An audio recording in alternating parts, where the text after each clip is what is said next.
OMG, finally the Harrier and Safari have got Tata Motors' own developed engine, and along with that it gets a higher variant known as the Fearless Ultra with more features like a new key, intelligent speed assist which fails, front and rear camera washer, a bigger 14.5-inch QLED screen, arcade app with games and video apps, built-in navigation, Dolby Atmos, sliding front center armrest, new white and brown interior, 65-watt USB-C ports, IRVM with camera view and dash cam, memory mirrors with auto reverse dip but comes back to the default position instead of your adjusted position. So all these changes are common to both these cars here, but the Safari being the red dark gets additional changes like 19-inch wheels with red colored brake calipers, #dark badging, a red interior theme and red leatherette seats. But in spite of the added features to these cars, the cheaper Sierra still has more kit like a triple screen setup, AR heads-up display and adjustable under-thigh support for the front seats. But the top-end Sierra costs Rs 26 lakhs on-road Mumbai. However, Tata Motors still needs to work on its quality, reliability, service experience as well as consistency, because some of the cars here are actually having a 45-watt fast charger instead of a 65-watt which the brochure mentions. Why?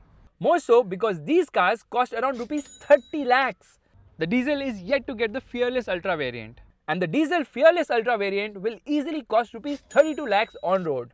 But the big news is that these cars are now available with a petrol engine. Because it produces 170 horsepower and 280 Newton meters of torque, turbo lag is well contained, performance is really very nice, especially in the mid-range. Top end is lacking here, and 0 to 100 km per hour takes 9.6 seconds, which is fast enough, and the brakes, they are strong, but there's nosedive. And there's a lot of sound coming from the traction control as well as the ABS, because it's just too intrusive. In terms of handling, it is good, but the ride is on the stiffer side at lower speeds, and there's a lot of torque steer. Front tires are always screeching here.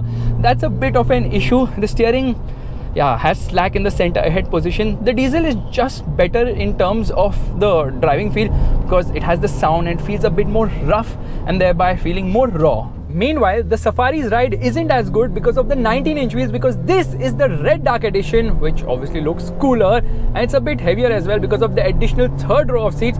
0 to 100 km per hour takes 10 seconds, so it's slower by almost half a second because obviously it is carrying more weight, and around the corners it too screeches its tires a lot, and that's an inherent issue with front wheel drive cars. Look at the way it, and then ESP kicks in abruptly.